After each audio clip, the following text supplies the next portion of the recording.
right, welcome to another episode of Reptile Fight Club. We have a very special guest, a guy who's near and dear to my heart. Thanks, man. That is so nice for you to say. Oh, wait a minute. You weren't talking about me? Yeah, of course. Man, no, we do. We actually have a far more awesome person than myself here today. At bringing back the old school AAR. So, yep, my old partner in crime from back a few years, Benson Morrill. Welcome to the podcast, Ben. Thanks. Happy to be here. Yep. So I guess a little history. That was like early 2000s, right? That we got to 2002. 2002. So yeah, yep. Ben and I both attended Utah State University, and did you find my name through like PetSmart or something? I was advertising rodents, and so he said, "Oh, you're into snakes," and we got we were great friends from the moment we met, and then we decided to kind of go into business together, using like student loans and what other money we could kind of scrape together to buy some projects. And yeah, the rest is history. But yeah, we had a lot of fun, going to shows together, driving to California, listening to Cake. Good times. Oh, yeah. Going and hanging out in San Diego with Chuck. Yep. Yeah, I think like you guys were like the two first like reptile, carpet people that I had ever really like run into from MP. So yeah, I mean we go way back. Yeah. I wish I could remember that year. I would guess it was like 06, 07, somewhere in there. I think it was. How old are your daughters? They are 14 now. So I would guess they were like 3 or 4. Yeah, that's probably about right. They were in a stroller one of the years, like that year we went to the zoo, and that was after we'd been going a few years. Yeah, so it's probably like 12 years ago, something like that. Your kids, even maybe. Maybe I don't. God, it's hard, man. You asked me to go back in time, and I'm like, it's all fuzzy. I'm not sure. Yep. I think I might have like a collection or like one of my visits page that has some of the first shows we went to. But, I was gonna say like what year was the very first Anaheim? The very first Anaheim we did was 05. 05. Okay. Yep, that was our very first Anaheim. Man, I didn't realize the year they had the carpet. That was the year they had the jungle carpet on the T-shirt. I think so. Was the year we were there. The first year we all hung out. Yeah, I just have pictures from 06 on the website, but there's Ben behind the booth, and it was when we had. Oh man, you look young, dude. It's been a little while, huh? But yeah, we had those crate looking things. And I've kind of gone back to that design a little bit with my new displays, but the Red Rock towers. Well, this was like these were wood boxes that looked like shipping crates with like a big Australia on the side of them. Just crated in from Australia. Yep, and then with plexiglass on top, so you can see the stuff, in deli cups below it. But yeah. That might have been. That's a cool idea. That was before the towers of rock. And yeah. Justin had a new idea almost every year. Yeah, of course. I wasted a lot of my time and our money to try different ideas, but man, I mean, interesting. Yeah, I was gonna say, if you know Justin at all, his propensity for making his own stuff and like doing the creative idea, the process, definitely there. Yeah, I just got a bunch of Uline boxes, like shipping crates shipped to me, and I'm going to turn them into cages. So nice. I got that idea from Alan Stevens. He does that for his monitor lizards, but yeah, hopefully it works out well. But, are you going to put monitors in those, or what do you? I'll put snackies in one of them, and then just snakes in the rest. Yeah, maybe some blue tongues too. How are your Ackies doing? Are they? They're doing all right. I don't know. I don't know why I keep thinking I have time for monitors. So they're doing fine. They just, aren't breeding or laying any eggs. So, cause I don't support them for reproduction, I guess. I feed them enough to keep them happy and healthy, but not enough to get them to breed. Yeah. So I tried to give them to my buddy on breeding loan, but he wasn't having it. I guess he learned from all the ball pythons on breeding loan. He's like, I know this game. Yeah. So, ball pythons on breeding loans and Ackies on breeding loans are not the same thing. But he breeds Ackies. He's got some. Oh, Ackies. He does. He already breeds that. Oh, then but I guess he ran out of room already, and so he's buying. But he's buying up a bunch of desert lizards, which is cool. So. Nice. Yeah. All right, you're just gonna have to do it yourself. Step your game up, Julender. Let's go. I know. I got to get something done, but I don't know. I've been watching some of the YouTube videos on naturalistic backgrounds, the natural herp keeper, and Beach's Scaly Beast. They've got some great stuff. Those last cages that what's his name from Beach? My brain is not Luke. Yeah, those were pretty sweet. That was a cool idea to put like the photographs in the back of the the NT. Nice job, Luke. Nice job. Very nice job. Yep. So it's got the wheels turning in my brain, but I'll probably do some like fake rock work and stuff like that. But I don't know if I'm going to go get a bunch of stuff printed and put in them. I priced it out. It was like $80 per cage. I'm like, I could see it being expensive. I mean, I guess I guess how dedicated are you? Yeah, that's true. Yeah. Not as dedicated as Luke, I guess. No, he makes it look good, man. That's for sure. But I mean, those are like zoo quality, like in the corner. I mean, it's like, that's super cool, but exactly, it is a lot. Someday. It's a big, it's an expensive, an expensive commitment for sure. Mm-hmm. So then, Ben and I ran Australian Addiction for quite a while. And then when did you move to Virginia? 2011. 2011. So we ran the business. So you said from 2002 to 2011. So about a decade of, that was a good times. And then, so you went out to Virginia after you finished a PhD, in the same department. We got our PhDs in the same department. And then you work now in Virginia. Do you still work for the same company that you went out there for? Yep. The big thing that we're known for now was that transplant from a pig heart that went into a human. Okay. That was a pig that I helped make. Oh, nice. That was your pig? That's awesome. Yeah, that's awesome. Did some of the genetic edits for it, and I helped clone that cell line that led to that pig. So that's awesome. What the heck? I got to write down notebook numbers from my notebook to send to the FDA for that approval and everything. Wow. Word. That's awesome. So these are genetically modified pigs to have, so the transplant's not rejected, right? Rejected, yeah. Like a humanized pig heart. More human-like immune system. Big man. That's big man shit right there. So is that targeted to the individual that the transplant's going to, or is it just targeted more towards anti-rejection and just any human? It's definitely complicated, and we don't know everything that we need to know. But we did do some typing like they do with allotransplant, human to human. There are some specific antigens that we wanted to make sure that some people have them from their experiences in life, and we wanted to make sure that we avoid, putting a pig organ into somebody that has those antigens. Gotcha. So there was a little bit, but it's definitely something that we're learning. This was someone that if he couldn't get a mechanical heart and he couldn't get a human heart.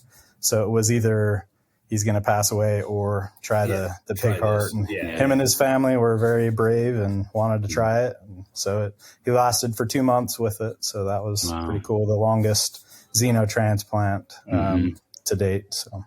And what eventually, I mean, was it eventually rejected or what happened? I think that they're still kind of, I know that like the official autopsy still isn't released. There's a lot of people involved and a lot of tests and all kinds of things going. So I would imagine sometime in the next few months, they'll kind of come out with a final report, And then it's kind of back to the drawing board or to...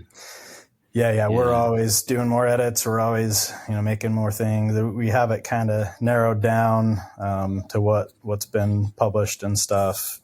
But yeah, we're always trying to think of new ways to make it better and making more pigs all the time. That's nice. Cool. Nice. And if that wasn't enough, you're also teaching classes at I was just going to say, weren't you teaching? I thought you were. I did quit that. Oh, did you? Okay. Yes. So you're not teaching I was genetics teaching anymore. intro bio and that and phys for a community college, but I did quit that. I had too many jobs finally. Yeah, I was going to say that and now, doing the side biz thing and the family and snakes, like you got to be a busy dude for sure. It's nice. I'm definitely never bored. I know that's a difficult thing for some people. Yeah. I do not have that problem yet. Right. I still have a couple of kids that aren't teenagers yet that like to hang out with me, so I'm not bored anytime. That's awesome.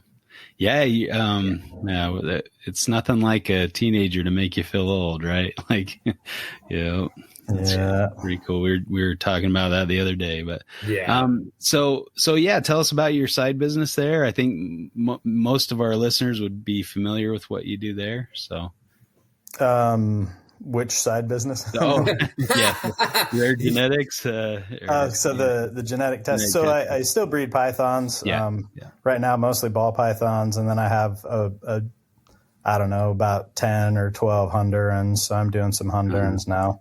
But the genetic testing, we are continuing, and thankfully a lot of people have given us support in social media, and I think I've run samples for, a few of the MPR people from back in the day. And, there's more really cool things coming. Probably for people listening now, the highlights that I see coming this summer would be sex determination in blue tongues and in green trees, and hopefully all pythons, if not most, then all. So any of them where people don't want a popper probe, or, some of the species, obviously green trees that are difficult, you'll just be able to send us a shed and we'll be able to get sex determination off of any single shed. I've been doing it for the last 3 years, a really complicated way where I'm sequencing part of the sex chromosome and then tracing it through multiple generations to know which of the markers is coming from the male chromosome. That's expensive and a pain in the butt, but after this summer, I should be able to do it just from a single shed. And we've been doing that with colubrids and venomous snakes for a few years. And Heloderma is also looking good. That's coming. Yep. So have you gotten any death threats from the chondro community over this yet? Or just curious if they've reached out to you with dissatisfaction? I don't know. They're probably sick of me saying that I'm close to having it figured out for the single shed test. I'm really excited for the blue tongue. The skink sex. Yep, that one's looking good. And the test, there's actually a few tests that I've been playing with. They might, branch out to Gurnia, Bronia, some of the other skinks. Nice. I need to do more testing. I have people, and if there's people listening that are interested, just contact me. I definitely, right now, all I'm looking for are known male and female sheds, because I need to test and validate these tests to know for sure which species they work with well enough that I can, feel confident selling a test to somebody. And that's still a little ways, but I think it's only a month or two out, something like that. Cool. Well, I just sent you a bunch of samples yesterday, so hopefully they make it in good order. And so I wasn't exactly sure the best way to. I don't know. You'll see what they look like when you get them, but hopefully there's enough shed to work. Yeah. At least I know I have at least 5 or 6 known sex animals samples. So hopefully that helps. What did you send them through the shredder, or what? You make it sound like I mean, skinks kind of shed in pieces, so it's like I was gathering like pieces from their cage or whatnot. So hopefully the samples are okay. Yeah, I've been getting chameleon sheds or something. Been getting chameleon sheds lately. I have a panther chameleon locale test that I've been working on, and that's cool. Totally different. Their sheds are so different than all the other sheds I've dealt with. Yeah. It's just interesting. Obviously, some of them like to eat their sheds, so it's going to be complicated for some people to get sheds. That's a little tricky. Yeah, I was thinking about that for like geckos and stuff that they eat their shed skins. That might be a little more difficult, and geckos are pretty easy if you just are patient. But if you're buying a whole lot of them or something, you want to get your sex determination quicker, then and catch them in the act of shedding or something. As long as they're genetic sex determination, if they're temperature, then I can't design a DNA test for them. So really? Some of the geckos, so even after they're born or after they hatch, they still, you can't do it then. It's not a genetic difference. There could be a gene expression difference, so you might be able to do some kind of either a gene expression or protein test, but DNA. That's so there crazy. Won't be a difference. Interesting. That's interesting. Yeah. So like a lot of people ask me about tortoises and turtles, and I mean, the majority of them are temperature dependent. So I can't crocodilians as well. Yeah. Unfortunately. Crazy. Yeah. Would it be possible to design one for like gene products where, males obviously are going to express different proteins more? Yeah, I would think that it should be possible. That's definitely not my strong point. My strong point's DNA. Yeah. You don't want to be getting into Western blots, huh? No, not right now. Maybe down the road. But I know that there are some other tests. There's one that actually interviewed to work at the Memphis Zoo, and they had some kind of a device they were using on the skin, and I think it was measuring some kind of hormone level or something. I don't think it panned out. I think they saw some hope for that, but anyway, there should be a way to do it, that's not too expensive, but it's not DNA, so I won't be going after it. Not right now. Maybe in 5 years or something. Yeah. When you're bored, when you don't have when you get exactly get that extra time. Man, that's awesome. Once your kids become teenagers, they don't want to hang out with you anymore. Then I'll have more reptile time, more DNA time. That's cool. Well, and we definitely. So we were originally thinking we want to have Ben on here talk some genetic type stuff, but we're gonna save that for a later date because you've got all these cool things coming out, and so obviously we want to chat more about those. So we'll definitely have you back and pick your brain for like genetics or taxonomy. I hope by the end of the summer or early fall, instead of saying all the things that are coming out soon, I'll be able to talk about all the things that have just come out. Here's all the new developments. These are the things that work well instead of these are the things I hope are going to work well. Yeah, well, I'm excited. I'm really rooting for you. It's really cool to see you doing so many amazing things. Huge. Yeah, that's Justin, I've been talking about it for a lot of years. Yeah, exactly. And that's the cool thing is to see it in practice. I mean, a lot of people have good ideas but you're sticking to it and carrying it through and seeing it, on the other end, and now it's working out. And, I see the posts online of people saying, hey, I got my, it's a female now, or it's a boy, that kind of thing. You need to send out like those little, the little, what are the gender party things? Where they like I actually have gender reveal. To do a post. There is a family that just did one, and they took pictures for me that I can post up, and I've just been so busy I haven't done it yet, but they were so excited. They even had me deliver their results to a friend, not to them, because they didn't want to see, so it was a surprise to their whole family, and mom and dad, and they had 2 kids that are like 4 or 6 years old, and pretty cool. There you go. Your next little branch out, right? You can do gender reveal parties. That's funny. Send them a little like one of those little party poppers that sprays out the colored confetti or whatever.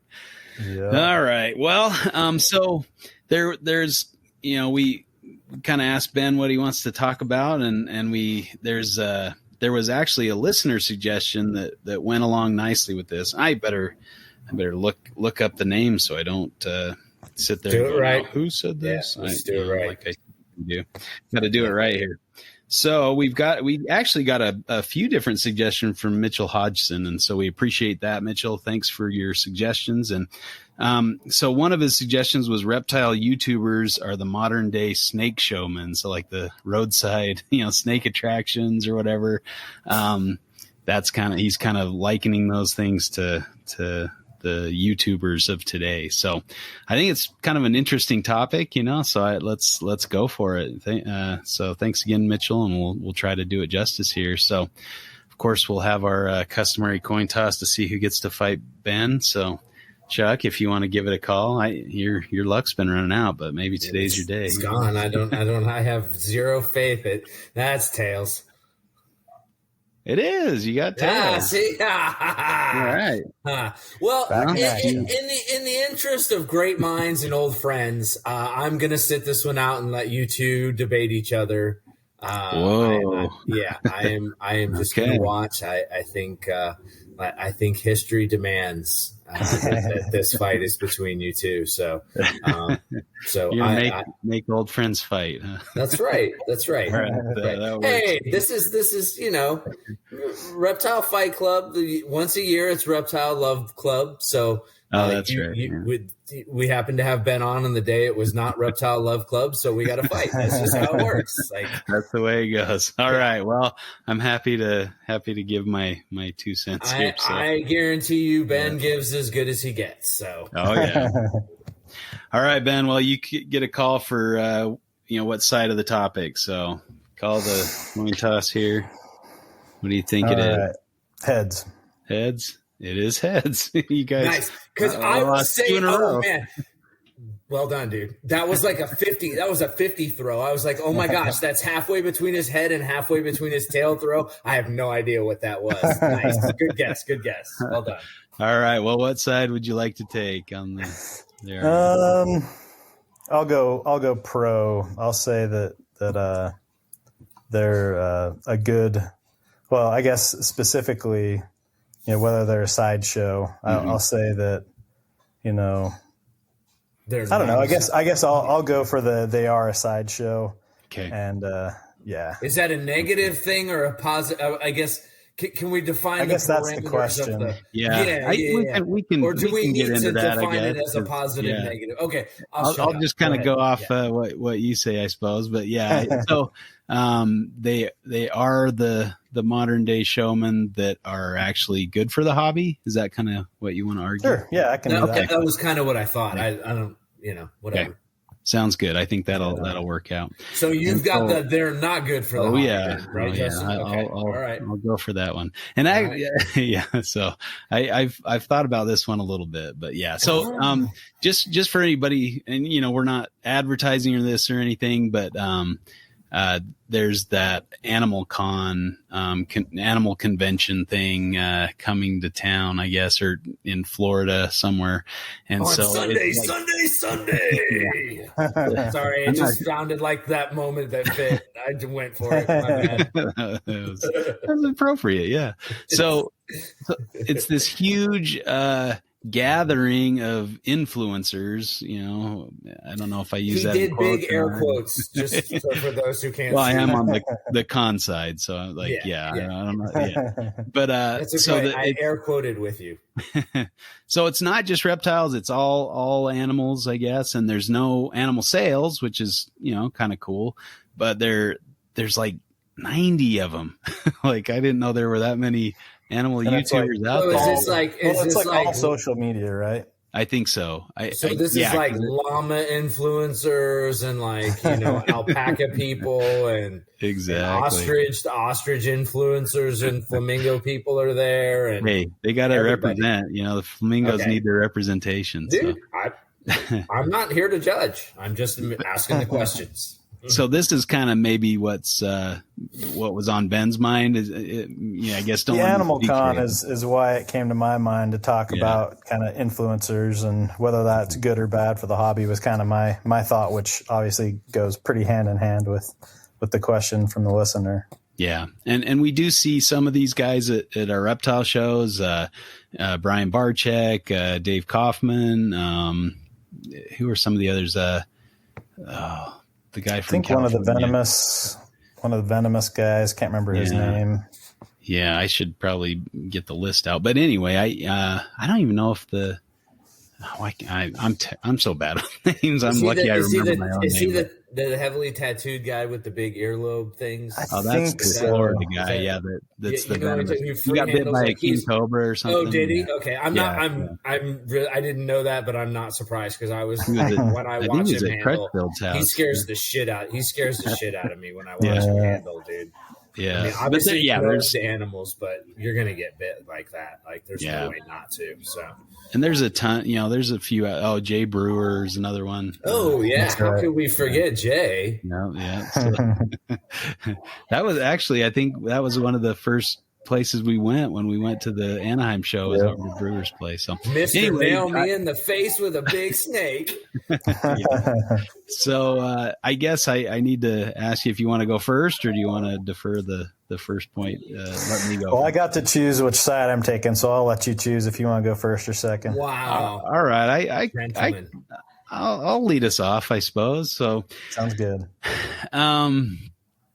Okay, so there, I guess, I'm trying to think if we should restructure it, but anyway, if they aren't, I know. Okay, so they're not the modern day snake showmen. So I guess when I think of kind of those old sideshow roadside snake guys, they had to have a little bit of kind of flair, but at the same time they were, well, there is kind of a different categories within that, right? So some of the old roadside guys were legit. They eventually went on to make like Venom Labs or to have like a big reptile zoo or things like that, while others were like hawking animals like $1 a foot or something, for different snakes, or selling them so people could, like, gas stations would buy them and just have like an animal display at their gas station so people would stop to look at the animal and then fill up on gas or something like that. So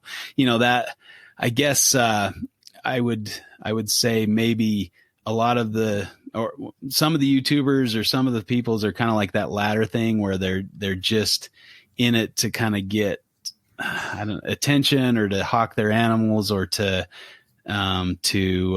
be dramatic or to show, how dangerous these things are, or to show off and say, look at me free handle this king cobra or whatever, without getting bit, So I think in a lot of ways they can have those kind of negative impacts on the hobby where, especially, with venomous snakes, where people say, oh, I saw my favorite YouTuber free handling a venomous snake. And even though they have all the warnings, do not try this at home, some kids they make it look easy. And so they don't realize that these guys have been doing it their whole life and that it isn't, they understand the animals that they keep. And this guy goes out in the field and finds a rattlesnake and picks it up and tries to show off or whatever, And I actually saw that in California. I was out road cruising.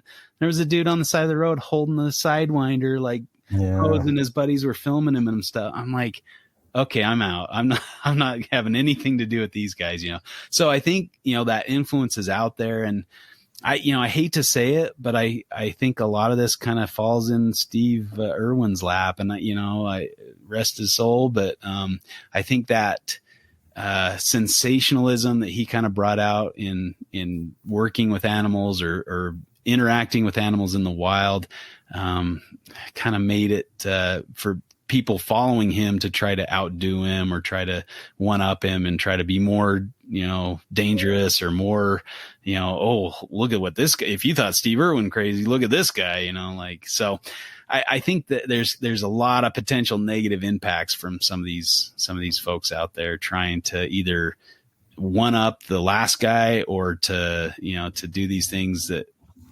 they are capable and good at, but somebody watching them may not be, and they could, result in legislation and things like that. So that's kind of how I'd lead out, I guess. Very good. Some good points. So for me, thinking back, so I worked for the Boys and Girls Club as a undergrad, in college.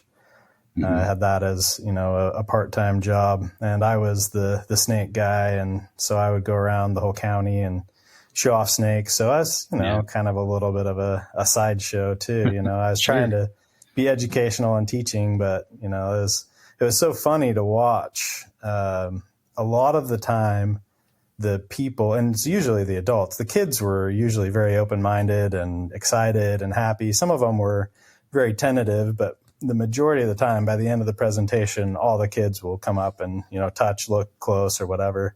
But it was so funny, the adults, there were a lot of the time, the teachers that would be the most, loud about how scared they were and how horrible it was and why are they in our school? By the end, they're the ones, asking more questions and getting close and even like calling or texting me later and wanting me to come back again. And it was really interesting to see that there was kind of that tug and pull. The people that were the most negative at the end were actually the most interested and had the most questions. The biggest story was I got assigned to a new school to be, there for the after school program itself, the actual place I work day to day. And the week before I went, I got a phone call from one of the teachers, and she's like, "So I just heard that you're assigned to our school. You're the snake guy, right?" I was like, "Yeah." She's like, "I have had this irrational fear of snakes my whole life. I've tried to not pass it on to my kids. I've tried to have them be open-minded." She's like, "But I am just so scared, and I just want you to be aware of that." Yeah. Well, by the end of that year, she bought a boa and a python from me, and she had them in her classroom, and she taught kids about them. And, just through that one school year, she completely flipped. And so I see a real benefit. I think that there's if people don't understand or know something about something, they're not going to care about it. Mm-hmm. And, it's difficult because you don't want people to act like idiots either. But if there's no exposure, there's no, understanding, if it's just a creepy animal they know nothing about, it's not very likely that they're going to care about that animal.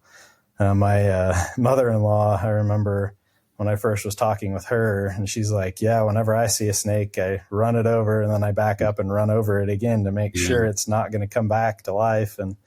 And after I had been here a few times, and she called me on the phone one day, she's like, "I saw a snake on the road today and I didn't run it over." So, just for people to know there are some people out there that love these animals and care about them, and for them to learn something about them, I think is a big step in the right direction to help people, not just want to get rid of them, Mm-hmm. Yeah. Obviously, that's a great point on that side, is that these people that are educating people to get over their fears and to understand reptiles better. I think there's definitely, now this is just kind of a minor detail, and I just got to say this, but just sometimes the personalities and I get it. You got to be kind of entertaining, or you got to kind of cater to your crowd or whatever, but I must not be in the target audience, because it drives me nuts when they call them little pet names, or "Oh, this little monkey." I have to, if I watch anything Barczyk does, I have to do it with the volume down. And I like Barczyk. I still remember that first show that we went to. He sat and talked to us for a couple hours. And the guy obviously loves reptiles, and he loves animals in general. And he's a super nice guy. He's really welcoming to other people, just really a really nice guy. I just can't handle the baby talking to the animals and stuff. It just drives me nuts. So anyway, you don't ever talk about booping snoots. Yeah, right. That's a taboo topic in my snake room. We leave that to the Mac and Wookie. There you go. Yeah. He's actually calling himself the Mackin-Wookie. Did you see him on Carpets and Coffee? He's the Mackin-Wookie now. We have one. Yeah, there you go. He was still trying to figure out who did it. He's like, was it Chuck? Was it Chuck? I'm like, I'm not saying. Anyway. Goddamn right it was. He doesn't listen, so it doesn't matter what we say. I know, I can say it all I want. It's great. Yeah. And some of the others, I mean, we went to, like I said, we went to Jay Brewer's place, and I mean, some of the way he like opens up the eggs and pulls out the babies, out of the eggs and stuff. It's just, oh my gosh, that just rubs me the wrong way every time. So, I can't watch his stuff either. It's just, it's a little too cavalier or something, and grabbing those giant snakes and having them strike and giggling about it. I get it. It's entertaining. People want to see that danger aspect, but it's just, I don't know, the responsibility there is a little lacking. But so I get it that they're not really, trying to cater to the hardcore reptile people. Most of them are catering to beginners or passive, observers or things like that. Not really people that have reptiles. So yeah, I guess we're not in the target audience. So maybe we need some of these influencers to influence us. I don't know, but we're the boring members of the choir. Exactly. Yeah. I wonder if there's any that kind of cater to well, I remember hearing Barchek call them the Tinley crowd. Like he said, I get it. There's hardcore reptile people that know a lot, and they go to Tinley, but he's like, that's not my audience. I'm looking for the newbies, or, the people who don't know a lot or who are afraid of them. And I want to change their attitude towards it. And, that's respectable. I guess, but I mean, can it be both? So why first of all, why does it have to be the new people? Why can't these people who influence people do it in such a way that they garner the respect of that, not only their peers, but also people who are new into the hobby? And that would be kind of where in my head, where I'm kind of like, I think there are some that approach that. And, I guess, I don't know if they're and that's the problem, I guess, is you don't get the numbers that way. You don't get the millions of subscribers. You get the hundreds of subscribers, Yeah. So people who are, taking it seriously or scientifically or natural history, herping, things like that. I guess maybe there's some out there, but they're very few and far between. So, but it leads me to kind of my next point, but I'll let Ben respond to, kind of that aspect of it, the target audience, and if that's a good thing or not. Yeah, I mean, I've over the last few years thought more and more about marketing, and I think that's kind of one of when you're coming up with a business plan, regardless of what your business is, that's kind of part of what you have to think about. Do you want to sell a lot of things cheap, or do you want to have a quality product and only very few customers? And that target audience of the new people, the casuals, I've heard that in some industries, they'll talk about the casuals, the people that don't know a lot. How do you draw them in? It's kind of like, how many history buffs watch the History Channel? Yeah, not very many, but they do it in a way that, the casuals, they at least learn something, even if it's not, the best. Yeah. So yeah, I mean, I think that you can. I think it would be difficult to do well on social media, being the smaller customer base and doing higher quality. But certainly, when you're talking about breeding and selling animals, like if that's what you're doing, you can definitely do that with high quality and lots of knowledge, and you have a few customers that understand that they might be waiting for a while, and when they do get something, they're going to pay for it, and it's going to be a good product. But yeah, the social media, I just don't know how you could make it in that unless you're going after casuals, because you have to have those numbers to be able to, bring in, have any kind of monetization happen. Yeah. It's got to be big numbers, and that's the part that I don't like, which I guess I'm not really supposed to be covering that, but just, the fake, the clickbait and the pictures that, it's of something that isn't even in the video, and but it's just to draw people in, to show some blood and talk about bites, or to things like that. But I mean, to get the numbers, I guess they kind of have to do some of that. Yeah, and I don't like that. That was kind of my next topic anyway. So you led into that nicely, which is, the monetization and having to do those things to get people to watch. And I mean, I guess, if you've done it for long enough, like Barczyk has, I mean, he was one of those first kind of reptile YouTubers, but it seemed like when he was first starting out, and kind of honestly, what interested me a little bit was seeing those rows and rows of cages and racks. Not cages, but racks. And that was about all he had, were just rows and rows of racks. And I'm like, oh man, think of all the cool snakes he's got hidden away, and all the morphs and all the, neat things. And so it kind of, I wonder if it brought people into that aspect of the hobby that I kind of liken to a pyramid scheme these days, where, you buy this morph for me for 10 grand, and then you can sell it to your friends for 5 grand. And then they sell it to in a couple of years, they'll sell it for 500, and, everybody makes money, and all, it's just kind of a pyramid scheme to some extent, because we're just buying each other's animals and selling. But isn't that kind of the negative sideshow snake man? You know what I mean? Like it kind of plays into that, right? Yeah, and that's, I guess that's kind of, and then after he kind of got out of that phase, he went to I want to make it like as an Animal Planet type show guy. And so they did the Venom Hunters, which was even more of a joke, where, he's riding around a camel looking for snakes in the desert to milk.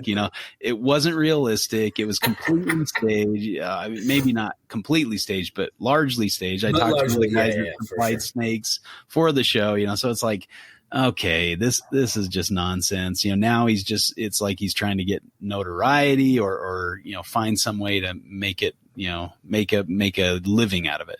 And then the YouTube monetization, whatever it is, like there's like a switch where these guys are making millions of dollars a year. It's ridiculous. I was like, I was talking to the guys on a herp trip, the NPR guys and the Herp Network guys, and they were. I was like, how do these guys? How is Barczyk affording all these additions to the Reptarium, all these expensive animals for the Reptarium? They're like, oh, he makes millions of dollars off his YouTube. And I'm like, holy crap, that's crazy, And so I guess, I can see why they're so desperate to get viewers and use the clickbait, because they're basically manipulating or going along with the already manipulative, algorithm that YouTube uses to monetize. So you have to kind of play the game to get those numbers. And it rubs me the wrong way. And it just seems like a way to make money rather than,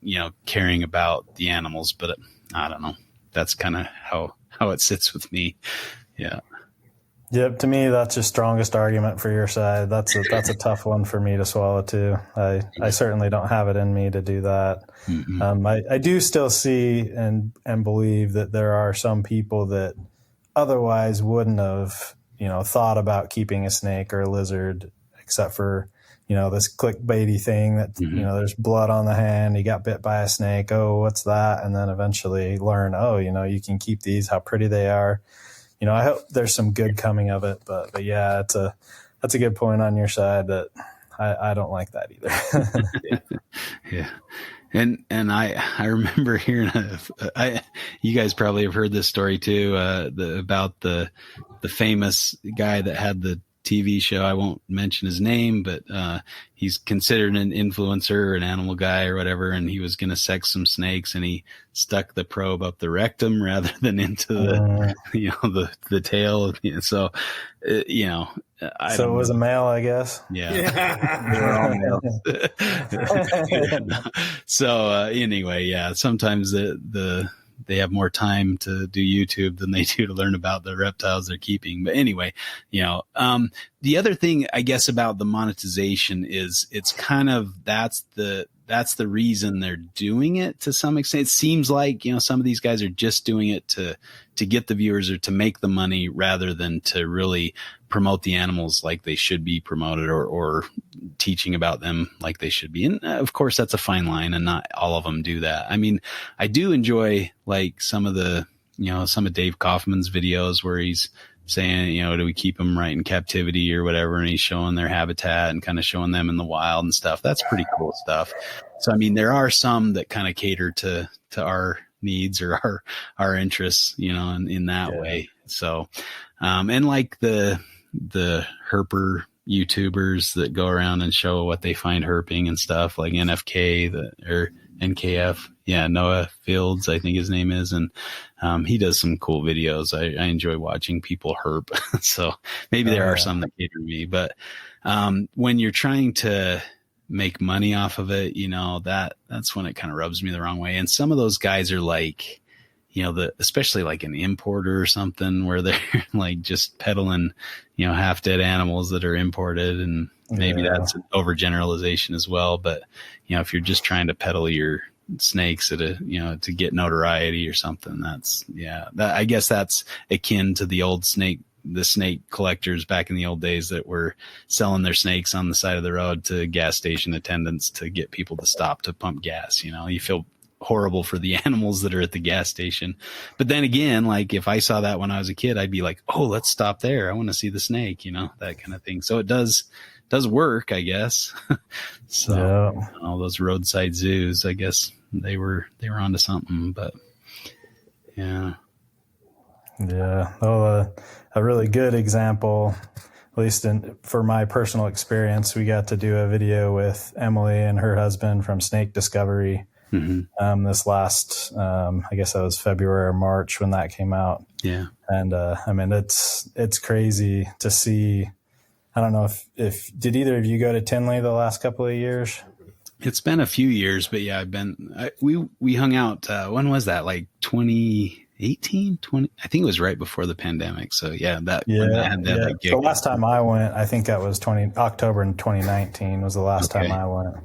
Yeah. And you were there. Yeah. Yeah. Okay. So 2019. Yeah. But yeah, they apparently, like they said that they were going to wear like onesies, and apparently like there were hundreds of people wearing onesies at Tinley. I think it was a couple of Tinleys ago. Yeah. And this last time they were being undercover. So there's all these people with like fake mustaches and like hundreds of people. It's like so crazy. And they've been able to open up an animal, their own little zoo. And, but yeah, talking with them, I could definitely tell the excitement that they have for the animals. And I really love how they are so education minded and that they make it kid friendly. That's really cool.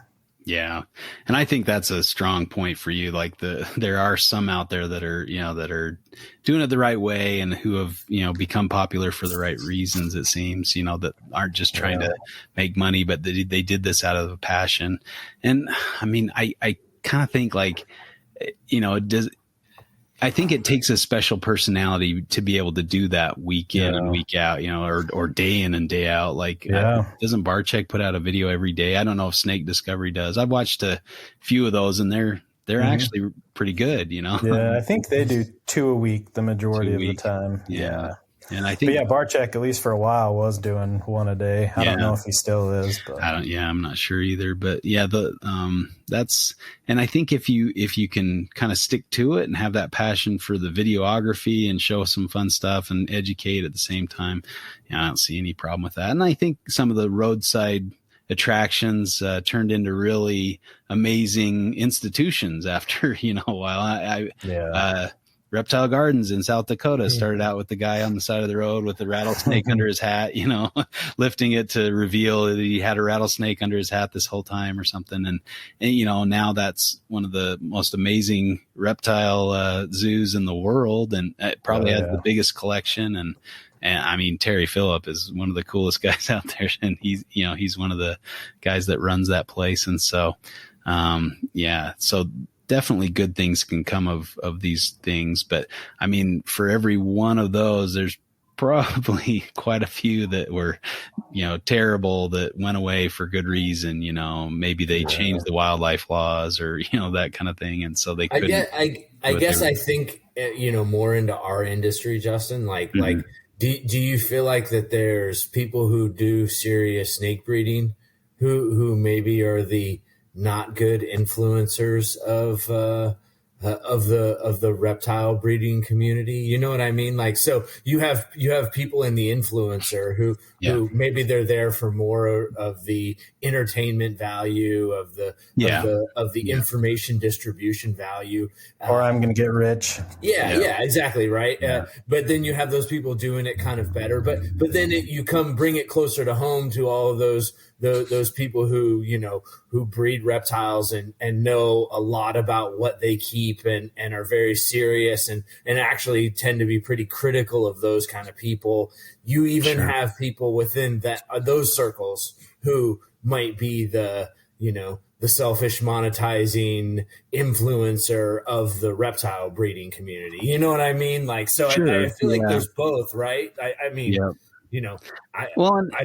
sometimes see it that way.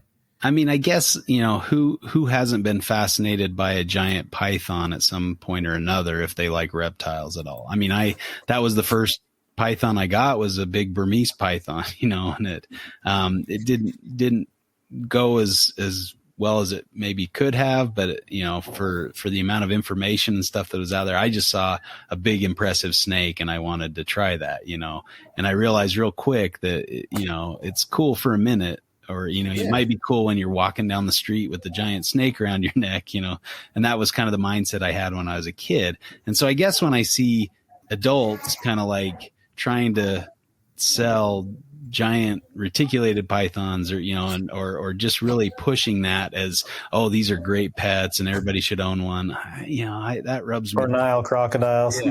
Exactly. Family pet here. Yeah, exactly. It's like what does Owen call it?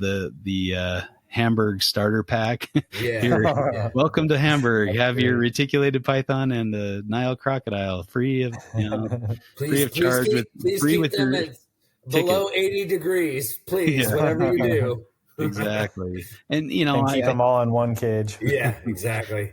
And that's tricky because, I mean, there are some beautiful reticulated pythons and I love to look at reticulated python. I just would never necessarily want to own them. Now, that doesn't mean I don't think nobody should own them, but to kind of peddle them and to focus, your breeding ventures on reticulated pythons I don't think that's really good for our hobby, and that can cause more damage than help in a lot of cases. But has it though? I mean, that's a good question. I mean, I think one of the things that kind of alerted me to that was like how many reticulated pythons have been sold in pet shops as babies or by, breeders. And then how many 20 footers do you ever see, or 15 footers or whatever? How many adult reticulated pythons are out there? Yeah. And just to think of or sulcata tortoises or, Nile monitors or, well, and I guess if you run that out far enough, how many people kill so much of what they end up keeping prematurely, right? Like, I don't think we have like the people that I know, obviously they have their animals long term because their care is very locked on and they understand natural history. They really know what they're doing. But if you're talking about, I think if you compare it to other commonly captive bred animals like ball pythons or boa constrictors or something, I would say the percentage of those is much higher because they don't get to an unmanageable size, and you're not saying I got to get rid of this thing, or you're just like, I don't want to feed it because it's going to get too big, or, you're not keeping it properly because you got a little cute little tortoise for $50, and you don't know what you're doing. So, I think that plays into it definitely because, if it wasn't a 15-foot monster, then, kind of their detractors give you kind of inadvertently cause like perverse negative incentives for people to, not make good decisions, not take good care of them, leading to bad outcomes and high mortality rates, right? which in my opinion is why they shouldn't be pushed as a pet animal. You know, like they should only be kind of kept in. But it's hard because there's no market for them. Then they disappear. You know? And it sucks too because some of these retic morphs, like I mean, some of them just regular retics, but some of the retic morphs are crazy cool looking. Yeah. They really are. They're super cool looking. But then also when they're focused on those really cool looking morphs, all of a sudden the locality specific stuff disappears because it's just they breed their morph to everything with a cloaca. That one's for you, Chuck. That's fine. I guess I know deserve how much that. you love that one. Yeah. But you know, so my favorite then muttonism. then the locality stuff just is gone. You know, so yeah. I don't know. And you know, I mean. Can't bring them in now, you know, like, does that matter though? Like, I mean, you know, I mean, we always bitch about how bad they are for the hobby. Now they're, you know, all we got to deal with is the morphs in the hobby. And even still, we don't have these giant constrictors running around. I'm not saying that, you know, what nobody talks about and we all understand of, you know, baby snakes not making it to their 5th birthday or whatever, or 10th birthday, let's say, you know, like is okay. But, you know, I mean, is the hobby worse off for that? You know, I guess I feel bad for all the snakes that have to. Oh, definitely not making you know, don't care about the poor snakes thing. Like I definitely do. I'm just looking at it from, you know, kind of an appropriate versus inappropriate look. I mean, what if all of those giant constrictors made it and, you know, we had thousands of people owning giant constrictors? What would that look like? Would that be, you know, lots of news articles about Fluffy the dog disappearing because Reggie the snake got out and fucking ate him? I mean, I don't know, you know? Yeah. Maybe, I don't know. Can you have a positive aspect of that argument? I don't know if they're, you know. For me, it just comes back to, I love seeing more people be interested in snakes. And me too. Like I remember, oh man, I was probably 5 or 6 years old and I went to, it was actually someone who was renting a place we used to live in. My parents were renting it to him, or I guess subletting it.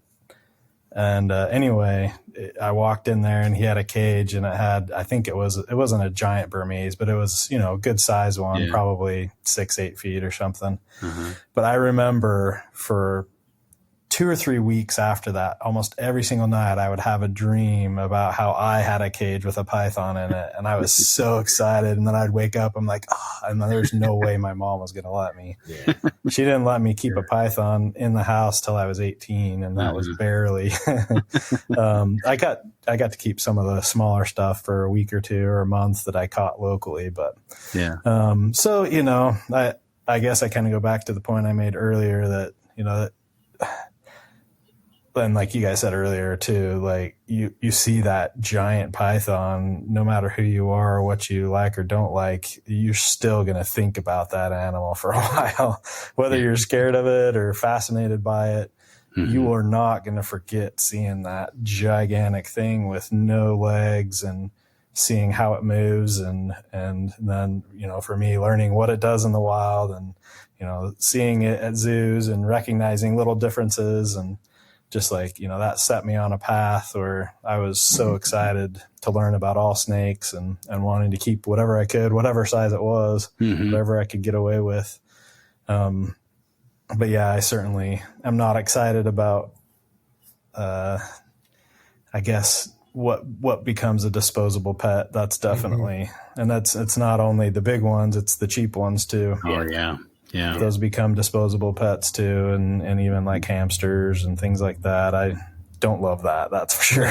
Yeah. And I will say that I think Barczyk has done a good job of like kind of showing what an adult reticulated python needs for housing and, you know, like maintenance and, you know, if it has problems shedding, like how sketchy that can be and stuff, and how you have to have 2 or you know, people working with them and stuff. So, I mean And I kind of wonder, like, what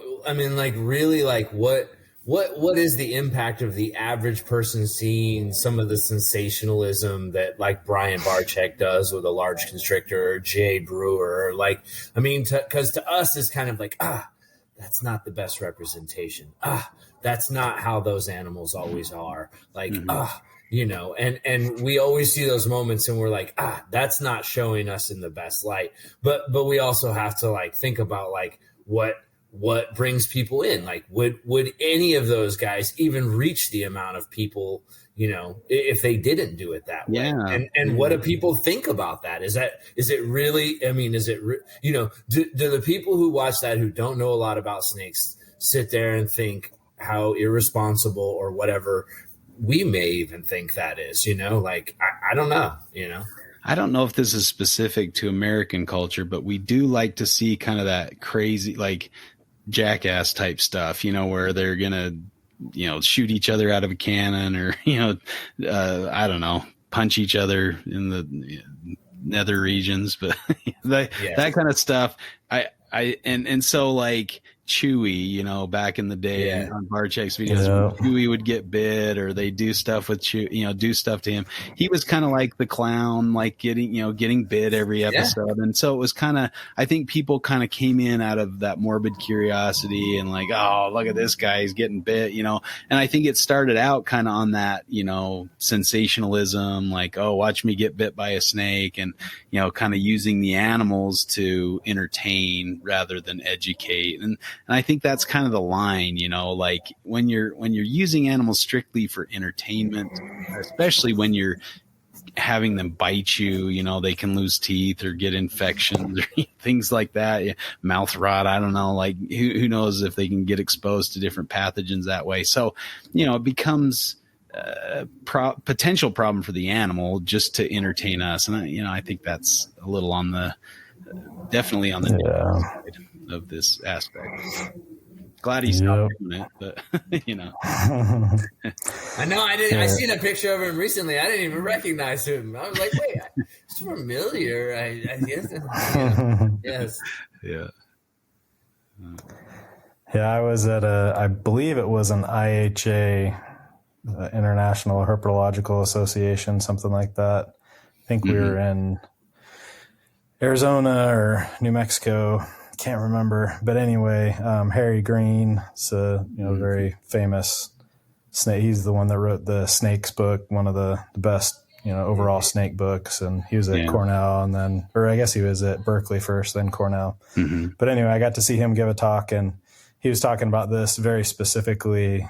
He's saying how damaging it is to talk about our animals that we keep and love, but do it in a way where, hey, check this out, or hey, this is what can happen. Or he's like, what are you perpetuating if you talk about the sensational parts? When people say, I have a dog, oh, what if he bit me? Like, people don't talk about their dog or their cat that way, and he brought up the point, if someone says, oh, you ever been bit, or is it going to bite you? Just like, hey, just like a pet dog or a cat, it can bite, but they usually don't, you don't have to make it sensational. And in our society, an aggressive dog is not a positively looked at thing, right? Like a dog that readily bites is not, there's very little tolerance for that long term in society. Yep. So the problem is a unique thing.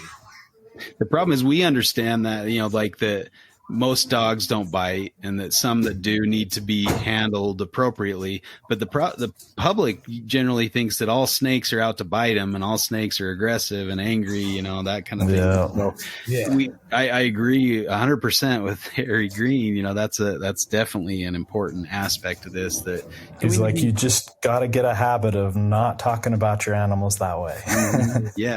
That's great advice, and I really I'm glad. But then I almost feel like outside of David Attenborough, nobody gives a shit. Like unless it's David Attenborough's voice drawing you in to an informationally positively represented, animal interaction, most people are like, yeah, something else, change the channel. Well, and the sad thing is my kids would not be drawn in at all by David Attenborough. It's all this flashy, fast pace, things changing every 3 seconds. Yeah. Like I remember watching Marty Stauffer, however you said his name, like all of those Nature Channel shows, like, it's nice and slow. You get to see the environment, you get to learn about things. Like, I don't think kids are sucked into that anymore. They're used to being social media. Yeah. But every 3 seconds, it's not like eventually you're going to be entertained. Like I need to be entertained every 3 to 5 seconds. Otherwise I'm going to change the channel. And that's part of the whole social dilemma that we face. We haven't gone through a period like this where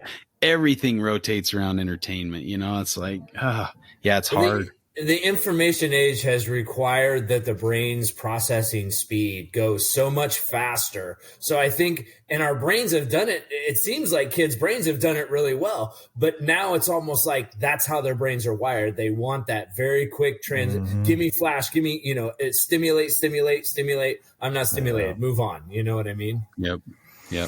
And that's why it's a tricky thing out there, and I guess maybe some of these guys understand that, and that's why their videos are short and they just do something, maybe a small piece of education in a very short video. And that's maybe appropriate for this day and age. And you can only hope that people can get drawn in. I still will watch that segment of Planet Earth where the little marine iguanas are running through the gauntlet of racers. That is some of the most amazing wildlife footage I've ever seen and probably will ever see. It was so cool. And I watched it over and over, and I just was in awe of that same. I'm like thinking, I got to go to the Galapagos, I got to go see this in the wild. And I hope, that some of these things are, and maybe that's kind of where I'm, with the herping videos, where hopefully people see that and go, oh, I can go outside and find these things in my backyard. I love snakes now because I watched Brian Barczyk's video, and I need to go out and find them in the wild and see them in my backyard. And hopefully that gets people outside and doing stuff. But I'll tell you what, if watching Brian Barczyk got people out herping, he would probably not have a bigger fan than me. Yeah, right. And who knows? I mean, it's hard to say because most of the stuff kind of revolves around captive, stuff. Yeah. But Dave Kaufman does. He goes out and herps and videos it, and I mean, he got bit by that big lace monitor. I guess that's and he talked about like it was my dumb fault for sticking my hand to not restraining it properly or something, or for even grabbing it in the first place. Yeah, for grabbing it in the first place. Yeah. and I guess. I wonder how games. Yeah, I wonder how many of us today kind of are in that mindset because we watched Steve Irwin. When I went to Australia, I was happy just to see it and like sit back and watch it do its thing. I didn't need to go grab it and like get a picture of me holding it. Now I did that with some things, of course, and like pythons and things like. Yeah, you got to pull them off the road or pick them up or get a wanker shot or whatever. Yeah, the big panoptes made you think twice, though, right? Yeah, exactly. I don't want to be getting stitches either. But at the same time, like I kind of put that back on Steve Irwin, where he grabbed stuff and he'd kind of wrestle it and dive on it and all that kind of stuff. So that makes the most dangerous snake in the world. Exactly. You want it to lick your face, or you want to like get close to it and dodge its strikes and all that kind of crap. So I don't know if that's good for us. I want to sit and watch the iguanas dodge the racers from a distance. I don't want to grab the both of them and hold them up to each other, like make the snake try to eat the iguana or something. I want to watch kind of nature unfold or things do what they were, what they've evolved to do or whatnot. I want to see nature be nature, not, I don't want to grab it and interrupt that and scare it and make it run for the nearest cover. I kind of want to sit, like I followed a lace monitor in northern Queensland for a good 45 minutes. My kids are like, where did dad go? Oh, he chased a lizard off into the brush, And so I just followed around with the video camera and my still camera, and I'm stopping every once in a while to kind of take pictures or video, and then I'll watch it walk by and walk a little further, then I'll follow it. That's what, I don't know. That's what gets me, I guess. And maybe that's because I was raised more on like nature, that the PBS documentary series Nature, or Harry Butler, who was kind of a little more chill about the wildlife, and he just kind of observe it rather than grabbing it every time, So, and maybe it's just a generational thing. I don't know. In my thing we used to, Anyway, one thing that Emily from Snake Discovery said that was really interesting to me is she said that they learned that they can kind of help teach their audience to enjoy videos that they don't like at first. And she was talking specifically about herping videos, that they would not get very many views, but they love doing it. So they would just keep doing it because they love doing it, and they might as well film it. And after a while, after they do a few, they actually have their viewers asking for more herp videos. Cool. And so I think that's something, any of us that have had that, there's some of us, there's nothing you can do to keep us from going out and catching snakes, like whether it's hot or cold or, whatever. If there's a chance, I remember actually I've been talking with Justin about a spot in Arizona to find twin spots. And I got to see a bunch of them in one day because they were doing a research project. They were pit tagging and taking data and all that stuff. And so I got to see, I don't know, a couple dozen twin spots in one day, which was amazing. That's cool. But like 2 or 3 years later, we were there. It was like 8 or 9 o'clock at night. It's starting to get dark. It's pouring rain. And it was actually part of that same IHA when Harry Green came. And we were in this big van with a whole bunch of people. And for whatever reason, I can't remember, we parked actually right there by that talus slope. Like I said, it's raining hard. It's nighttime. But like every single cell in my body was like, how could you be right here and not go out there and at least see if there's one sitting on a rock? Like I knew it was the worst time ever to look, but I was like, I have to go and, anyway. Everybody else if you can pass that excitement on, get groups and go out and do it, like when people realize the kind of excitement and fun and, how awesome, sure, there's lots of times that it's difficult, but if you're there talking with friends, who cares, Yeah. Well, and I was just having this thought while you guys were talking and it ties right in with what you said, Ben, about how like, so we look at a Steve Irwin and we say, not, famous guy, maybe not always the best representation, right? And then you talk about the herping videos, how they just don't go over very well. But if they happen over and over again, that there's people who are asking for more of them. And so does Steve Irwin's interactions are they all negative just because, the first time you watch him, he grabs it and he handles it and he does this or he does that, like, or are people able to look or be past that as, hey, this was just an experience. I was interested in it. Now I'm seeing more things, which might lead them say, maybe I wasn't super into the herping videos, but now that I've seen a few, I'm much more interested. There's aspects of this I didn't understand. I seen it the first time. I didn't get it. It didn't translate. And maybe, when you see the sensationalism of Steve Irwin in first, it is, wow, this guy's really crazy. But then as you have different experiences on past the Steve Irwin, you become deeper and more understood in things. And so like maybe the idea that Steve Irwin can be maybe not always a net positive, but still not be negative for anything. Well, I was trying to explain that, and I feel like at the point I was trying to make was like hard for me to make. So I hope that made sense. Well, no, I agree because I loved watching Steve Irwin. He was one of those kind of once in a lifetime guys that comes along and just grab your attention and grab even the movies with horrible plots. Yeah. Right? I still watched it because he chased a parenti. You know, it's like I'm gonna watch him dive after a parenti, even if I wouldn't necessarily do that. I still want to see a parenti on the big screen, right? And I did see that in the theaters. Like I wanted to see a parenti on the big screen. Yep.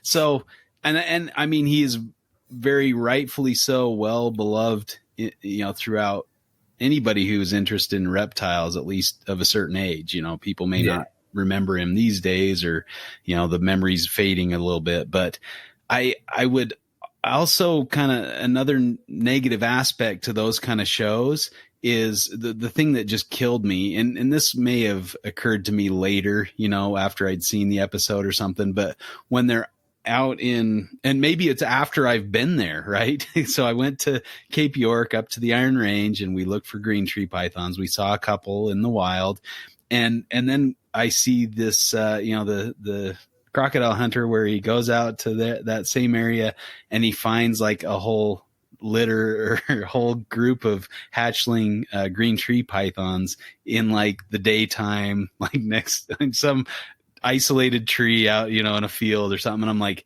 okay, those were planted. Just put those on that tree to film this. You know, there's no way they found, you know, 8 baby green tree pythons crawling around. And if they did, why didn't they find the eggshells? Why didn't they find where the nest was? You know, like search that tree and find that nest, you idiots. Like I'm, you know, kind of screaming at the TV, but then I'm like, oh wait, this is fake. You know, that's the other thing that kind of doesn't jive well with me with a lot of these things is those plants, especially with nature shows where, and you know, this probably heralds back to Disney in the 50s dumping lemmings over the edge of a cliff to show, you know, demonstrate how they run off cliffs sometimes. And they were all dead, but they dumped them off the side of a cliff, you know, just for the dramatic sake. And I get it, you know. And I guess that's why I like some of these herping videos where they don't find what they're looking for. You know, Mark O'Shea was a good example of that, where he went in search of the crocodile of the trees or whatever, and they never found one, you know, like, and so that's life. That's kind real. of more real. Yeah. That's more realistic in some ways where like you may not see your target. You might have to go back several times to get a glimpse of it or to see it. And sometimes you get lucky and see, you know, an Owen Pelly on your first, you know, trip to Darwin area. So, Eric and Owen, but anyway, you know, that's, and you know, that was kind of a lucky thing for them too, because Eric lost his phone, had to go back, and they probably wouldn't have seen it if he wouldn't have lost his phone. You know, so those kind of things, there's luck that plays into it, but also putting yourself in the right place at the right time, enough times, you'll probably see it, you know. That's just, I'll tell you what, Eric's phone has been a blessing and a curse for him. That's for dang sure. More than most people know. But yes, you know, that's more than most people know. But you know, I have a question. I don't want to interrupt. Please finish your thought, but I want to talk about the conference coming up. So.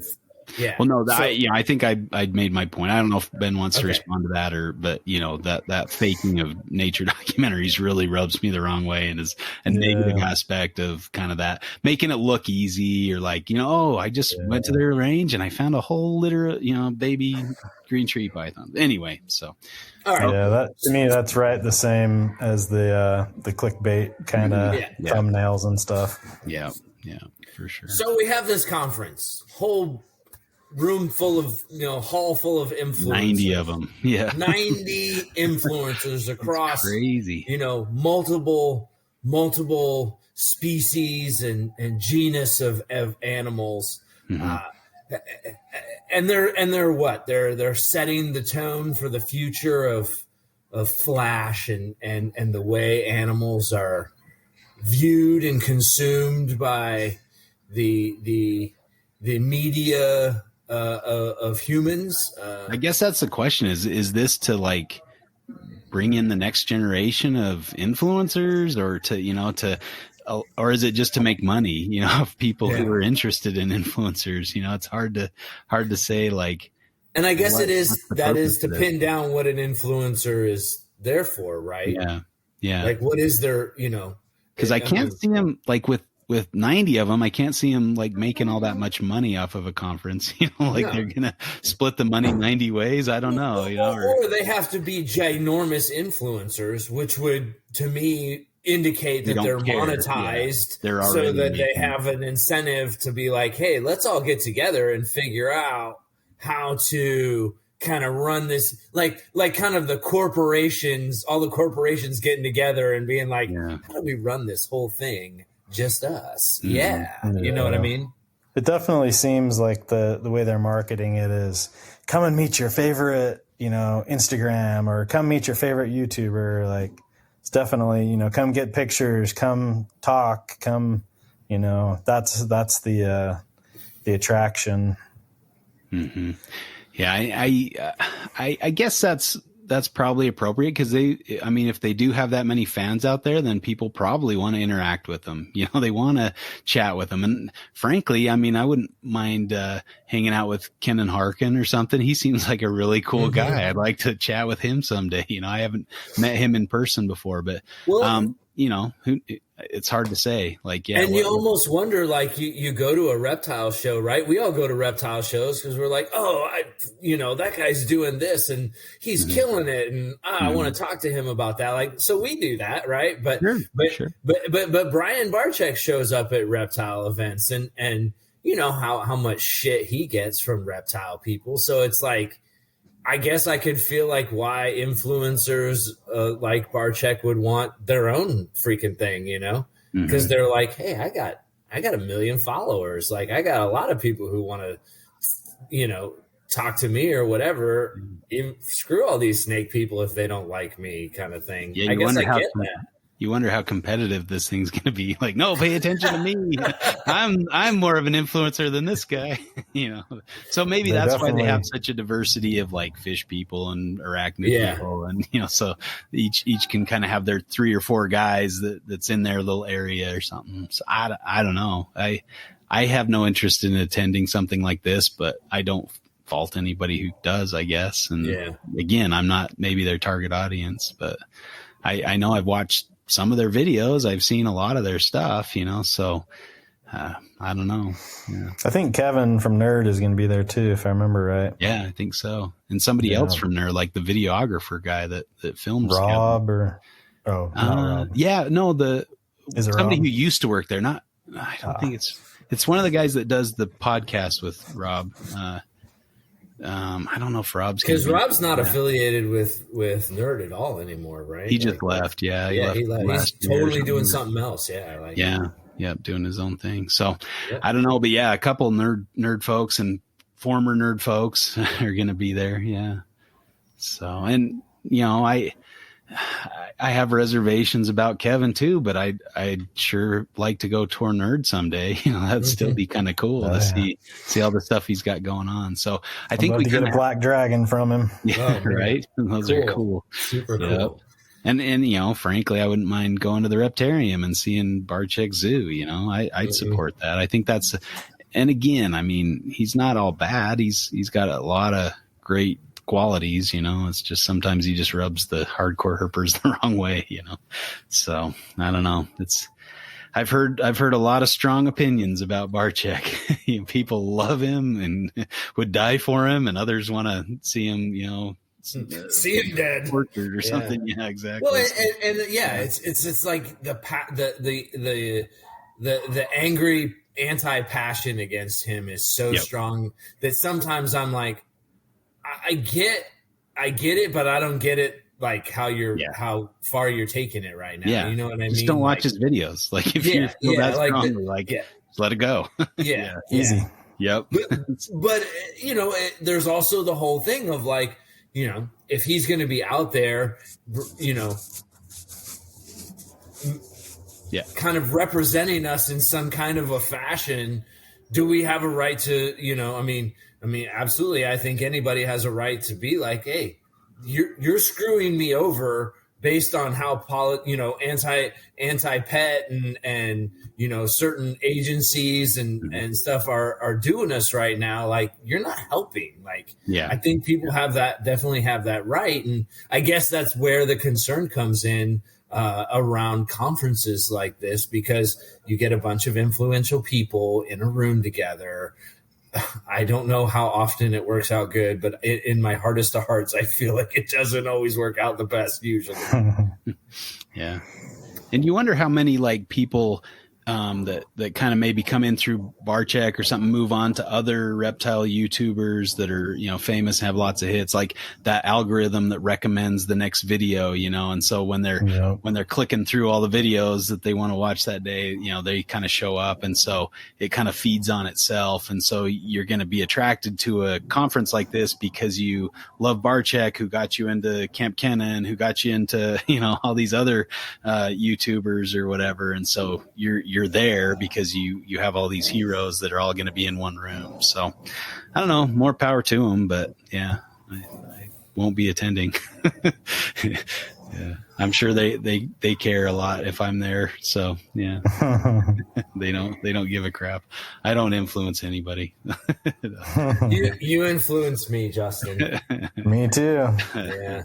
Well, when it mattered most. Yeah. Yeah. No, I can say the same for you guys. Yeah. Out of all the reptile people out there, you guys are probably the two guys that have influenced me the most. So, yeah. For me, before I could talk to you, as just looking stuff up, the internet was kind of a brand new thing. Yeah. And I remember looking up care sheet after care sheet, and looking at pictures of how people do things, and all of a sudden I had someone I could talk to, like I could see in real life, and you already had some experience, good and bad, and had been to some breeders' houses and all kinds of cool stuff. Like that set me the joint ventures we had early on, and we got lucky and did well, and man, that just stoked the fire. Right? Yeah, it was a good fit right from the get-go. Yeah, that was a lot of fun. Yeah. Miss those days. And the herp trips we took, and like I still regret not liberating that shingleback and the that was a beautiful animal. Yeah, it was sad to see it in that state, but that's good times, good memories. Yeah, and hopefully more in the future. It was really fun to hang out with you at Tinley last time around too, when we were there, so that was a lot of fun. We'll have to make more of those things happen in the future. And life gets busy with kids, and I'm kind of on the tail end of that, where my youngest is about the same age as your oldest, so I've got a little more free time now with kids moving out and going to college and stuff, but it's still I have never been to Tinley, which is crazy, but I've never been, so there you go. Have to do another reptile fight club on the road, and we could take it. We could take it to Tinley and make it Chuck's first time. Yep. I haven't been since before COVID.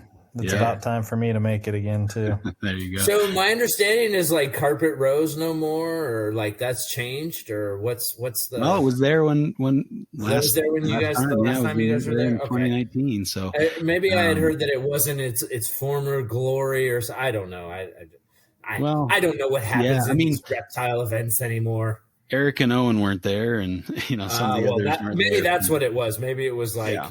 I mean, there were only like 2 or 3 of them this time, maybe 4, but I mean, can you call it carpet row without the Podfather? I don't know. And it wasn't as much sound row as a couple booths in the middle of a row, so but still, cool to see Jason Balin and chat with him. Yeah, for sure. And the other guys. So yeah, cool. Tinley's a cool show. I mean, it's changed quite a bit. Dude, anytime you can get that many tables worth of people who like carpets, that's a cool thing, right? Yeah. I have yet to see a reptile show that has a grip of carpet keepers under one roof. Like it's usually it's like, one or maybe 2. But like a row, that's nuts for carpets, right? Yeah. So the fact that I missed out on that in its heyday, I'm kind of like, that sucks. Yeah, that first time I went to Tinley was carpet row in all its glory, and that was a lot of fun. Yeah, I see. I feel like I missed Lollapalooza. You know what I mean? Like, like it still happens, but it's not the same thing. Woodstock '99 or whatever it was. Exactly. It's like, I went, but it's not the same thing. Yeah. My first time going was the year that the Carpet Python book came out, 2011. Yeah. Justin and Nick were off in Australia, so I got to represent at Tinley. That's right. Yeah, you sold a lot of carpet people. Yeah, we sold a lot of Carpet Python. That was so awesome how much support we got. Yeah. Excitement. It was cool. Yeah. You might have to do the book tour again, Justin. Yeah, that's true. I mean, if we ever get the book, you know. Yeah, well, I mean, that's the question. That's how it goes. We missed, Tinley's over this year, so I mean, well, there's the October one, right? Yeah. That's the big one. That's the one you go to, is the October one. Yeah. Well, I don't know if you're making that date, are you? I don't know. I don't. Well, Probably I'm not. holding my breath. I don't know. Okay, it takes this long to just get the proof. Who knows how long it's going to take to get the actual. Have you haven't gotten the proof yet? No, I still haven't seen it yet. So. Okay. And last I talked to Bob, it seemed like, it was any day. We were expecting it any day, but there's a lot of delays, and he's really frustrated. I think he had like 3 or 4 books that he's waiting for the blue line proof. It's like none of them are coming. So yeah, and I'm assuming they're using all the same. Yeah, I think so. So we'll see how it goes. But man, I want this thing in my hands. No doubt. I seen a Mackin-Wookie had a copy before you. Yeah, crazy. Intellectual Mackin-Wookie. He knows how to get the copies. Has that been widely circulated yet? I don't think so. I think I told him about it, or I showed him, over the computer. It may be time to make that known. I think so. Yeah. I can't. I didn't make it, so I can't make it known. So. Whoever created that, you are. Make it public. He or she who madeth the intellectual Mackin-Wookie, please give it to the rest of the world to share. Or she or he, because I think, if it's who sent it to me, then she should share that, because it's really well done. It's amazing. It's fantastic. All right. Anyway. Off of your Mackin-Wookie. I'm sorry. All right. Well, thanks so much, Ben, for coming on. This has been a great discussion. A lot of fun to chat with you again and have you on the podcast. I feel bad we haven't gotten you on before now. So yeah, we'll have to have you back as soon as you want to come back. Let us know when you're ready to come back and talk some genetic chat with us. So that sounds good. Really informational, I'm sure. So, well, where can people find you? Put your information out there. So the genetic testing is Rare Genetics Inc. So that's a good way. We're on Facebook and Instagram and raregeneticsinc.com. Any of those things, you can pretty easily get my contact information. Either go through our contact on the website, or I think I have both phone number and email address. But just be known that I am horrible on the phone. So if you go phone number route, just text me, because I am not good on the phone. That's the worst for me. But yeah, and then I can attest to that. Yeah, I'm bad. And the breeding, that's Reptile Genetic Services. So kind of a similar name. I didn't know if everything was going to be under one name or not. So ended up being 2 names that are pretty similar, but yeah, same thing, Instagram, Facebook, and Morph Market for that one. Okay. Reptile Genetic Services, your ball python and other your Hondurans. Yeah, Hondurans. Yeah. Very cool. Yeah, you've been producing some crazy ball pythons. They're really cool. Yeah. Yeah. We had some fun ones last year. It turned out crazy. We had one that kind of looks like cheddar cheese with mold on it. It's like kind of a purpley mold on it. He's such a weird looking snake. He's pretty awesome. What is it? What are the He is an orange dream, black pastel, hypo champagne. Wow. That's cool. Also known as the cheddar blue cheese. Yeah. the moldy cheddar. Cheddar. That's awesome. I like that name. Was that a world first, or was that was? I mean, I would have guessed that it is. Yeah. I don't know for sure. His sister is the same genes as him, except for Orange Dream, and she's like silver and white, because they both have a little bit of a, a pied look to them because of the champagne, not because of het pied. But yeah, they're pretty fun. And we just got 10 more eggs from that same pairing. So cool. Nice. See what else we get from another that. Moldy cheddar. That's cool. Yeah, you've been doing some cool stuff with that. Are you Birking those things? And we are at a point now where we're going to have to sell several holdbacks or build more space. So I'm still on the fence whether I build more space or sell several. It sucks having to do that because there's so many that I like, Yeah. Now you moved recently, right? Yeah. Did you? What was that? You moved recently? Did you? Yeah, well, that's the funny thing. And I didn't when we were texting, I didn't write this out. But so we had 2 acres and we had a detached garage. And so we built a new house just on the other side of the garage. Gotcha. Okay. So I still have the same snake room. Gotcha. Okay. Well, that's nice. I'm glad you didn't have to move your snake room because that's not fun. Yep. My good friend, kind of my partner now, he moved in with his girlfriend into our old house. So now he's right here with me. Oh, that's awesome. Yeah. That makes we call it the compound now. I was going to say that is a compound right there. And I met him, right? Wasn't he at Tinley with Kevin? Yeah. He was at Tinley. Yep. Yeah, he's a cool guy. So he's still at it. That's awesome. Yeah, that's nice. Very cool. Well, that's great to have you and chat with you. This has been a fun conversation. So thanks. I enjoyed it too. Yeah. And of course, thanks to the Morelia Python Radio Network for hosting our podcast. Eric, the man with the many podcasts. I don't know how he does it, but we're glad he does. Keep it going, man. All right. Well, thanks for listening, and we'll catch you again next week for another episode of Reptile Fight Club. All right. Old school AAR and the anti-influencer are out. Fight Club.